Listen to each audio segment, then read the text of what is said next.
ओम शांति। 10 मई 2023। मीठे प्यारे बाबा के आज के मधुर महावाक्य। आज की मुरली के कुछ विशेष पॉइंट्स। आज बाबा हमारा अटेंशन दो बातों पर विशेष दिला रहे हैं, पवित्रता और मन मनाभव। बाबा कहते कि हम बच्चों को इस शरीर से डिटैच हो बाप की याद में रहकर शक्ति लेनी है और अन्य आत्माओं को भी शांति का दान देना है। भारत को सुप्रीम शांति में ले जाने की सेवा करनी है। इस एक जन्म में पुरानी दुनिया से संन्यास कर बाप का मददगार बनना है।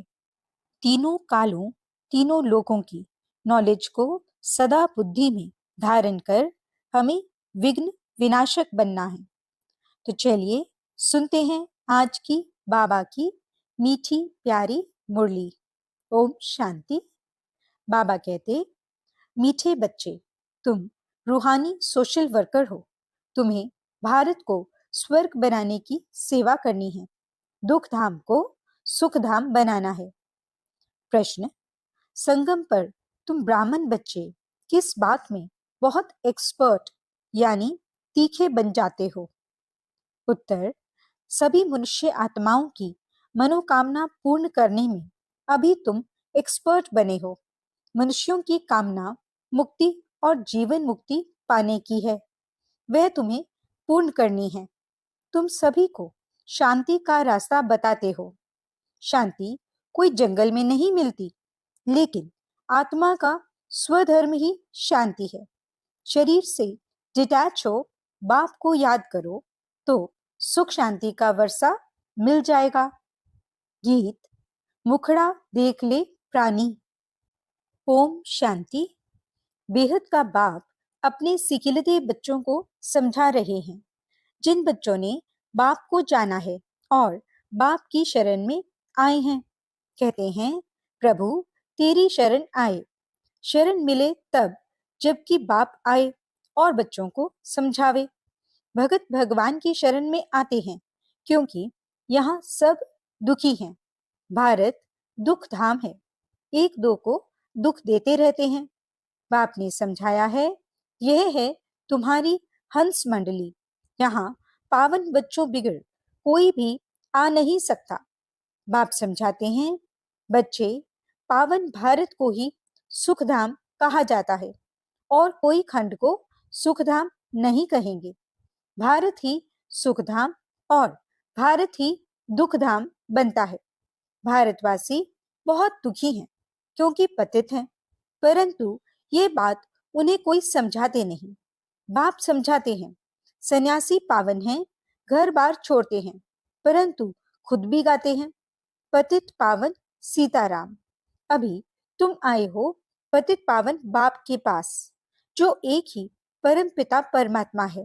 वही सारी दुनिया को पावन बनाते हैं। मनुष्य मनुष्य को पावन बना न सके। यह है ही पतित दुनिया, कोई भी पावन नहीं। कहते भी हैं, हे परम पिता परमात्मा, फिर कह देते ईश्वर सर्वव्यापी है। शिवोहम तत्त्वम। सब बेचारे बाप को भूले हुए हैं। जैसे मनुष्य शराब पीते हैं तो भले वह देवाला मारा हुआ हो तो भी शराब से एकदम नशा चढ़ जाता है, वैसे ही मनुष्य को यह पता नहीं पड़ता कि ये विकार ही पतित बनाते हैं। तब तो सन्यासी भी पावन बनने के लिए घर बार छोड़ते हैं, परंतु वह है निवृत्ति मार्ग। यहाँ तो बाप आए हैं जो आधा कल्प से दुखी हैं, वह आकर शरण लेते हैं। दुखी करने वाली है माया, 5 विकारों के महारोगी हैं। मनुष्य को रावण ने बिल्कुल असुर बनाया है। जब बिल्कुल दुखधाम बन जाता है तब फिर बाप आकर सुखधाम स्थापन करते हैं। तुम हो रूहानी सोशल वर्कर। तुमसे बाप सेवा कराते हैं कि बच्चे, तुम इस भारत को स्वर्ग बनाओ। सारा मदार योग पर है। योग में कोई 7 रोज अच्छी रीति रहे तो कमाल हो जाए। ऐसे कोई योग में मुश्किल टिक सकेंगे। घर याद आएगा, मन भागता रहेगा। 7 रोज मशहूर है। गीता, भागवत ग्रंथ का पाठ भी 7 रोज रखते हैं। ये रस्म रिवाज इस संगम युग की है। 7 रोज भट्टी में रहना पड़े, किसकी भी याद न आवे, एक बाप के साथ योग लगा रहे। 7 रोज इस एकरस अवस्था में रहना, यह बड़ा मुश्किल है। तो बच्चों के यादगार भी यहाँ ही हैं। तुम अभी झाड़ के नीचे बैठकर राजयोग की तपस्या करते हो। जगत अम्बा भी है तो तुम बच्चे भी हो। तुम हो सभी मनुष्यों की सर्व मनोकामनाएं स्वर्ग में पूरी करने वाले, अथवा मनुष्यों को मुक्ति, जीवन मुक्ति का फल देने वाले। तुम एक्सपर्ट हो। दुनिया में कोई नहीं जानते कि मुक्ति, जीवन मुक्ति किसको कहा जाता है, कौन देते हैं। पतित दुनिया में कौन पावन बना सकते हैं। सन्यासी लोग शांति के लिए घर बार छोड़ते हैं, जंगल में जाते हैं, परंतु शांति तो मिल नहीं सकती। आत्मा का स्वधर्म है शांत, और मनुष्य बाहर ढूंढते हैं। ये किसको पता नहीं कि आत्मा का स्वधर्म शांत है। रानी के हार का मिसाल, ये ऑर्गन्स हैं, चाहे कर्मेंद्रियों से काम लो या ना लो। हम आत्मा इस शरीर से अपने को डिटैच कर लेते हैं। जैसे रात को आत्मा डिटैच हो जाती है ना, सब कुछ भूल जाती है, उसको फिर नींद कहेंगे। यहाँ सिर्फ शांति में तुम बैठते हो। आत्मा कहती है, मैं कर्मेंद्रियों से काम कर थक गई हूँ। अच्छा, अपने को शरीर से डिटैच कर लो। ये ऑर्गन्स हैं कर्म करने के लिए। ये नॉलेज बाप ही देते हैं। डिटैच कर बैठ जाओ, कुछ न बोलो। परंतु ऐसे डिटैच हो कहाँ तक बैठेंगे? ये तो तुम जानते हो, कर्म बिगड़ कोई रह न सके।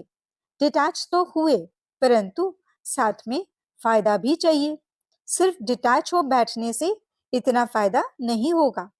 डिटैच हो, फिर मुझे याद करो, तो तुमको फायदा होगा, शक्ति मिलेगी। बाप अपने बच्चों को समझाते हैं, बच्चे, ये ज्ञान इंद्र सभा है। यहाँ तुम सब रत्न बैठे हो। कोई पत्थर बुद्धि बैठा होगा तो वायुमंडल खराब कर देगा, क्योंकि शिव बाबा की याद में रहेगा नहीं। उनको अपने मित्र संबंधी याद पड़ते रहेंगे। तुमको तो अपने बाप को निरंतर याद करना है। यह कोई कॉमन सत्संग नहीं है, यह बड़ी यूनिवर्सिटी है। मेडिकल कॉलेज में कोई अनपढ़ आकर बैठे तो कुछ नहीं समझेगा, उनको तो अलाउ नहीं करेंगे। सिर्फ देखने से कुछ समझ नहीं सकेंगे। इस नॉलेज को भी भिखारी पतित समझ न सके, इसलिए ऐसे को अलाउ नहीं किया जाता है। कोई कहे कि हम क्लास में आवें, लेक्चर सुने, परंतु इससे कुछ समझ नहीं सकेगा।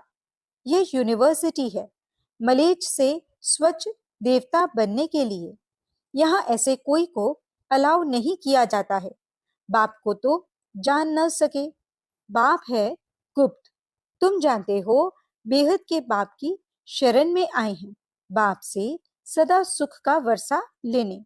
बाप खुद कहते हैं, ये ब्रह्मा का जो शरीर है, यह बहुत जन्मों के अंत का वानप्रस्थ वाला है। यह भी बहुत शास्त्र आदि पढ़ा हुआ है।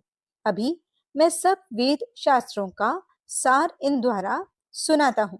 ब्रह्मा के हाथ में शास्त्र दिखाते हैं। विष्णु की नाभि कमल से ब्रह्मा निकला। समझाया है, विष्णु की नाभि कमल से ब्रह्मा, ब्रह्मा की नाभि कमल से विष्णु निकला है।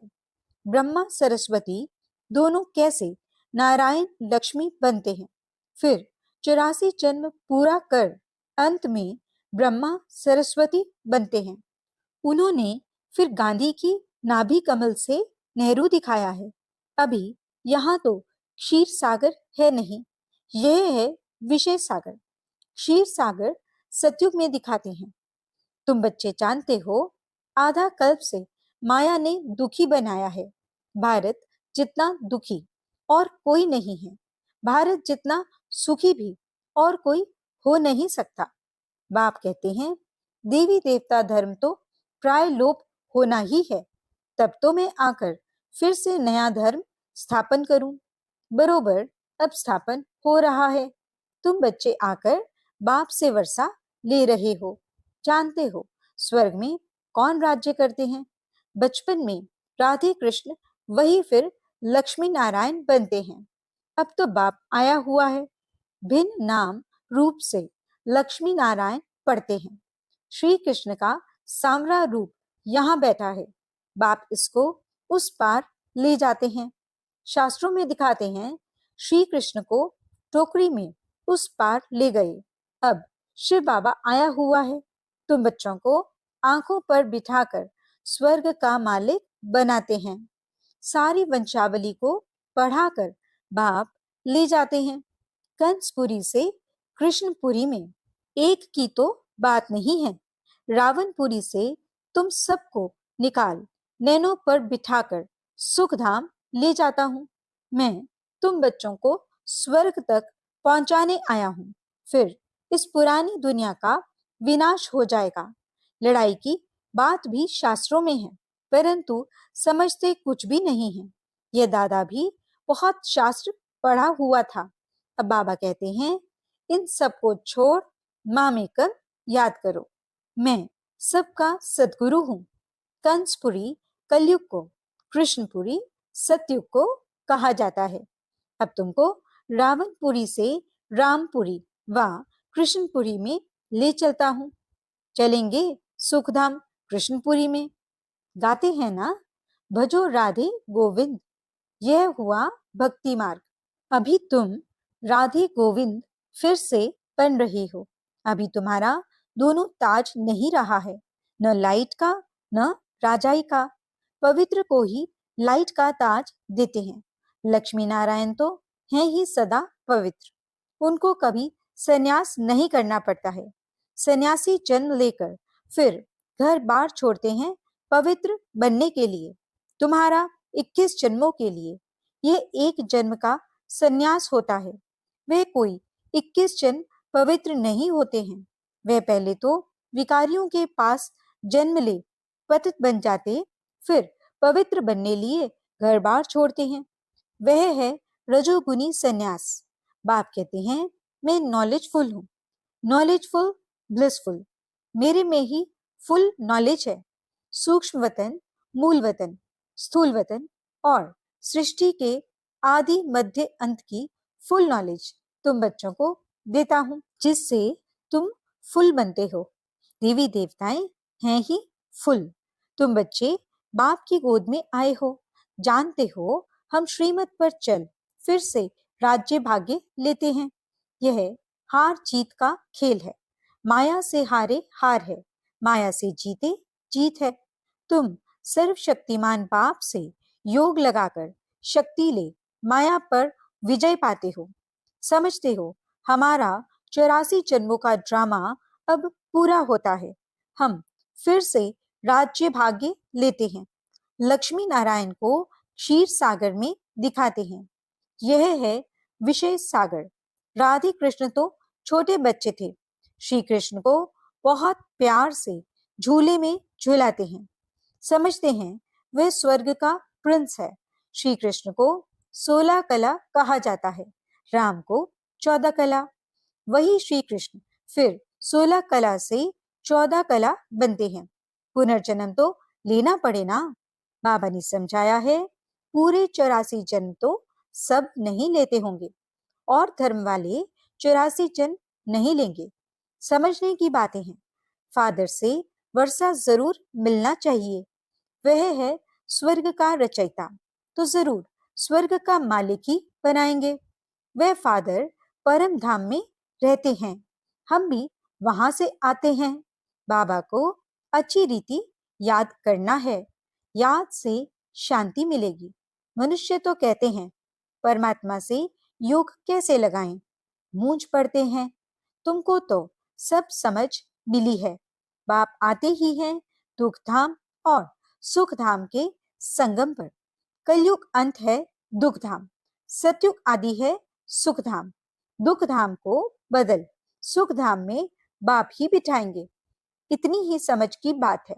ये पढ़ाई पवित्रता के बिगड़ कोई पढ़ न सके, इसलिए यहाँ पतित को नहीं बिठाया जाता है। समझाना है, तुम आधा कल्प के महारोगी हो। माया ने महारोगी बनाया है, इसलिए पहले भट्टी में रखा जाता है। तुम बच्चे हर एक के ऑक्यूपेशन को जान गए हो। शिव के मंदिर में जाएंगे तो समझ जाएंगे, ये बाबा गति सदगति दाता है। सबसे बड़ा तीर्थ भी भारत है, परंतु गीता में श्री कृष्ण का नाम डाल दिया है, शिव बाबा का नाम गुम कर दिया है। शिव बाबा ही आकर सबको दुख से छुड़ाते हैं। बाकी पानी की गंगा तो पतित पावनी है नहीं, वह तो पहाड़ों से निकली है, उसको पतित पावनी कैसे कहेंगे? इसको अंधश्रद्धा कहा जाता है। मनुष्य क्या क्या करते रहते हैं, कहते हैं मनुष्य जैसा दुर्लभ जन्म है नहीं। सो दुर्लभ जन्म तुम्हारा अभी का है, जबकि बाप आया हुआ है। यह तुम्हारा अमूल्य जन्म है। तुम पवित्र बन भारत को स्वर्ग बना देते हो, इसलिए शिव शक्ति भारत माता गाई हुई है। तुम जानते हो बाबा पवित्रता की मदद से भारत तो क्या सारी दुनिया को पवित्र बनाते हैं। जो पवित्रता की अंगुली देते हैं, मन मनाभव रहते हैं, वही मददगार हैं। इसका अर्थ भी तुम समझते हो, ये दादा भी नहीं समझते थे। इनके बहुत गुरु किए हुए थे, शास्त्र पढ़े हुए हैं। तब बाबा कहते हैं, मामेकम याद करो, मैं ही तुम्हारा सब कुछ हूँ, गति सदगति दाता हूँ। मनुष्य तो पतित है। अब तुम आए हो शिव बाबा के पास ब्रह्मा द्वारा वर्षा लेने। इस निश्चय बिगड़ कोई आ न सके, आकर और ही अशांति फैला देंगे। तुम भारत को सुप्रीम शांति में ले जाते हो। यह है स्थापना का कार्य जो मनुष्य कर न सके। तुम भी शिव बाबा की मदद से कर रहे हो। तुमको भी प्राइज क्या मिलती है? स्वर्ग के मालिक बनते हो। ऐसे बाबा के बनते भी फिर निश्चय बुद्धि नहीं है तो माया एकदम हप कर लेती है। अच्छा, मीठे मीठे सिकिलते बच्चों प्रति माता पिता बाप दादा का याद प्यार और गुड मॉर्निंग। रूहानी बाप की रूहानी बच्चों को नमस्ते। हम रूहानी बच्चों की रूहानी बाप दादा को दिल व जान सिक व प्रेम से नमस्ते नमस्ते नमस्ते जी। गुड मॉर्निंग बाबा, शुक्रिया बाबा। धारणा के लिए मुख्य सार। पहला पॉइंट, इस एक जन्म में पुरानी दुनिया से संन्यास कर बाप का मददगार बनना है, पवित्रता की अंगुली देनी है और मन मनाभव रहना है। दूसरा पॉइंट, भारत को सुप्रीम शांति में ले जाने की सेवा करनी है। इस शरीर से डिटैच हो बाप की याद में रहकर शक्ति लेनी है, शांति का दान देना है। वरदान, तीनों कालों तीनों लोगों की नॉलेज को धारण कर बुद्धिवान बनने वाले विघ्न विनाशक भव। जो तीनों कालों और तीनों लोगों के नॉलेजफुल हैं, उन्हें ही बुद्धिवान अर्थात गणेश कहा जाता है। गणेश अर्थात विघ्न विनाशक। वे किसी भी परिस्थिति में विघ्न रूप नहीं बन सकते। यदि कोई विघ्न रूप बने भी तो आप विघ्न विनाशक बन जाओ, इससे विघ्न खत्म हो जाएंगे। विघ्न विनाशक आत्माएं वातावरण वायुमंडल को भी परिवर्तन कर देती हैं, उसका वर्णन नहीं करती। स्लोगन, अपनी चलन और चेहरे से सत्यता की सभ्यता का अनुभव कराना ही श्रेष्ठता है। अच्छा, ओम शांति।